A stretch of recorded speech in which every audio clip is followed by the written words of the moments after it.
Hello students, this is Gautam and welcome you to my YouTube channel study spot.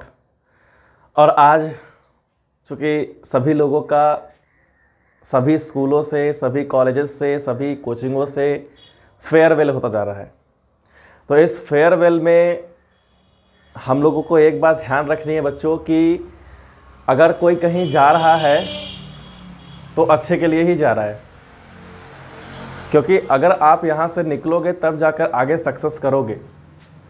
एक phase ऐसा आता है students जब आपको किसी न किसी को छोड़ना ही पड़ता है।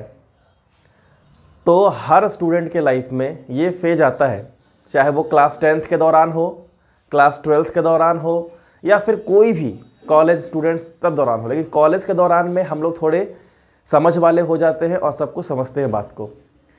10th और 12th की जहाँ तक बात है तो एक पल, एक मोमेंट ऐसा आता है जब अपने पुराने दोस्तों को छोड़ करके नए दोस्तों की तरफ रुख करना पड़ता है। जो लोग 10th में हैं उनके लिए तो ये नया है, क्योंकि उन लोगों ने तो कभी ये सब चीज़ देखा नहीं है। लेकिन जिन लोगों का 12th क्लास है उन लोगों ने इस चीज़ को 10th क्लास में महसूस किया है। तो आपने एक चीज़ महसूस किया होगा कि जो 10th क्लास में आपके दोस्त थे, कुछ दोस्त अब 12th में भी रह गए और वो भी अब आगे 12th में नहीं रह पाए। तो डियर स्टूडेंट्स, आपको हताश नहीं होना है, निराश नहीं होना है। आपको जितने भी टीचर्स मिले, अच्छे मिले, बुरे मिले, टीचर्स होते हैं, ठीक है, रिस्पेक्टफुल पर्सन्स होते हैं, तो उनके प्रति हमेशा अपने मन में आदर सम्मान बनाए रखिएगा, क्योंकि वो आप लोगों को वो सब कुछ सिखाए हैं जिसकी आपको ज़रूरत थी। टीचर, माता और पिता के अलावा आपका भला कोई नहीं सोच सकता है। एक टीचर आपको पनिशमेंट देता है क्योंकि आप और अच्छा कर सके और बेहतर कर सके। समझ रहे हैं मेरी बात को?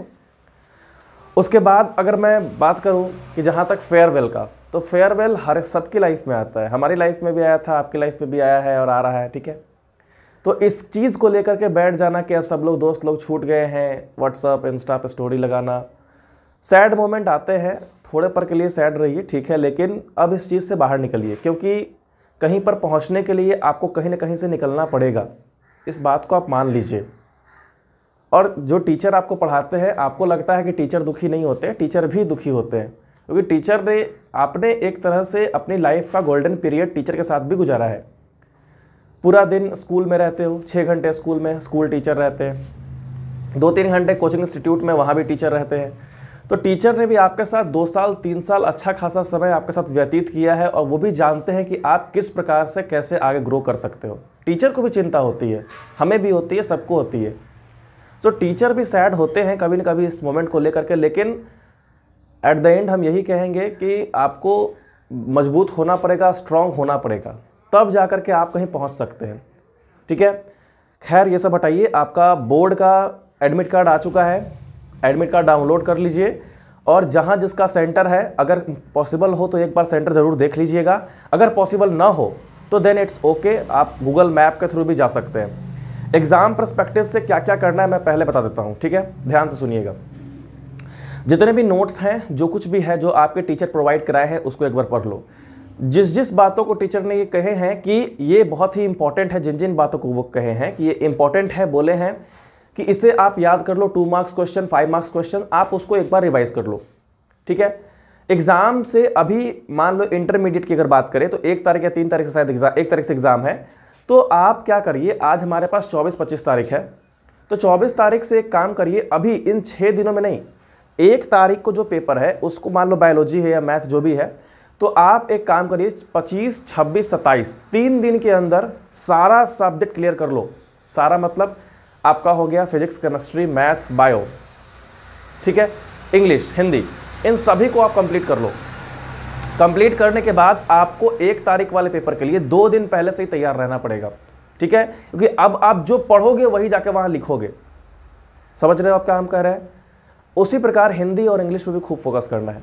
इंग्लिश मैं पढ़ाता हूं, और इंग्लिश में क्या क्या आपको बताने की ज़रूरत, मतलब मैं चैप्टर्स बोल देता हूं क्या क्या इंपॉर्टेंट है। पहला चैप्टर आप इंडियन सिविलाइजेशन एंड कल्चर जाकर के वीडियो देख लीजिए, उसका आप दोबारा देख लीजिएगा, आपको याद हो जाएगा और आपका दिमाग और अच्छे से ग्रो करेगा आपको उस चैप्टर को लेकर के। सभी ऑथर के नाम, सभी प्रोज के नाम, पूरे चैप्टर के नाम भी आपको याद होने चाहिए, कौन लिखे ये भी आपको याद होना चाहिए। उसके बाद पोएम के भी नाम आपको याद होने चाहिए, पोएम कौन लिखे ये भी आपको याद होना चाहिए, ठीक है। उसके बाद अगर मैं बात करूं प्रोज का, तो एक प्रोज पढ़ लेना इंडियन सिविलाइजेशन एंड कल्चर, दूसरा प्रोज आप पढ़ लेना द आर्टिस्ट जो है वो पढ़ लीजिएगा, तीसरा आप प्रोज पढ़ लीजिएगा आप क्या बोलते हैं ये Bharat is my home, doctor Zakir Hussain के द्वारा जो लिखा गया था वो आप पढ़ लीजिएगा, तीसरा आप पढ़ लीजिएगा। फिर आप अगर पोएम की बात करें तो सोल्जर पढ़ लीजिएगा, the soldier, sweetest love I do not go पढ़ लीजिएगा, अ स्नेक पढ़ लीजिएगा, ठीक है। एन एपिटैफ तो छोटी सी पोएम है, आप उसको पढ़ लीजिएगा। तो ये कुछ इंपॉर्टेंट पोएम्स और प्रोज थे जो आपको बहुत दोबारा देखने की ज़रूरत है और इसके क्वेश्चंस आपको याद होने चाहिए, ठीक है। रही बात ग्रामर सेक्शंस की, तो ग्रामर सेक्शंस मैंने बच्चों पढ़ाया है क्लास में, आप वहाँ पे ध्यान दीजिए, ठीक है। आप सेट निकालिए, सैम्पल पेपर निकालिए, आप मॉडल पेपर निकालिए, उसको आप बनाइए, डील करिए उसको, क्योंकि जितना आप उससे भागिएगा उतना ही दिक्कत होगा। और वैसे भी मैं कहूँगा कि अब तो पेपर सॉल्व करने का टाइम भी बहुत कम बचा है आप लोगों के पास। जितना अगर मान लो अभी के एग्ज़ाम के आपके 6 से 7 दिन बचे हुए हैं, 12th क्लास वालों ध्यान से सुन लो, कम से कम आपको 18 घंटे पढ़ने की ज़रूरत पड़ सकती है। शॉक्ड हो गए सुन के ही, 18 घंटे, ठीक है 6 घंटे सो लो, लेकिन कम से कम 14 घंटे के आसपास आपकी पढ़ाई होनी चाहिए, तब जाके एक बेहतर रिजल्ट आएगा, वरना नहीं आएगा। जितने भी सोशल मीडिया एप्लीकेशंस है सबको हटा दो, एक महीने के लिए हटा दो, या फिर जब तक आपका एग्ज़ाम है 15 दिन तक, तब तक के लिए हटा दो, प्लीज़ हटा दो। ये आपका सिर्फ डिस्ट्रैक्शंस है, कोई भैया दीदी कुछ भी बातचीत करने की कोई ज़रूरत नहीं है। अब आपको अपना रिजल्ट खुद ही निर्धारित करना है, आपको कोई बार बार समझाने नहीं आएगा। ये आपके अंदर अब बात जग जानी चाहिए कि अब मेरे पास सिर्फ 7 दिन ही बचे हैं और इस 7 दिन में हमको बहुत कुछ करना है, क्योंकि यही 7 दिन आपका रिजल्ट निर्भर करेगा। रिजल्ट पर कहीं टीचर का नाम तो होता नहीं है, आप ही का नाम होगा, आप ही ग्रो कर रहे होगे। So I request you to all, please अब कम से कम सोशल मीडिया से दूर होकर के पढ़ाई करना शुरू कर दीजिए। समझ रहे हैं आप सब लोग मेरी बात को?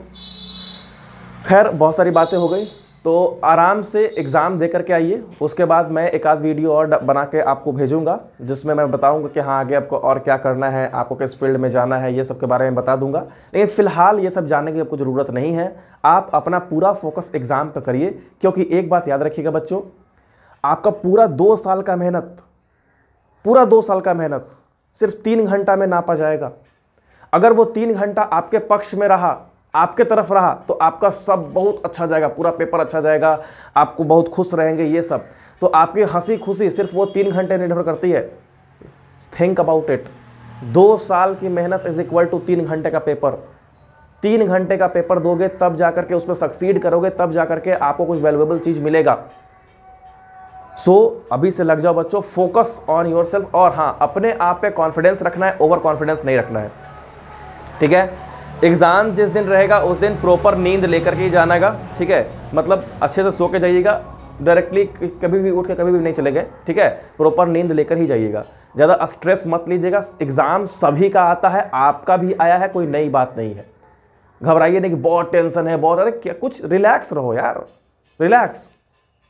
आप भी पेपर दिए हो, दे रहे हो, हम लोग भी पेपर दिए, सब लोग पेपर दिए, सभी लोग पेपर दे के निकल रहे हैं भाई, ठीक है। रिजल्ट पे फोकस करो, लेकिन पहले आप अपना एग्ज़ाम अच्छे से दो, ठीक है।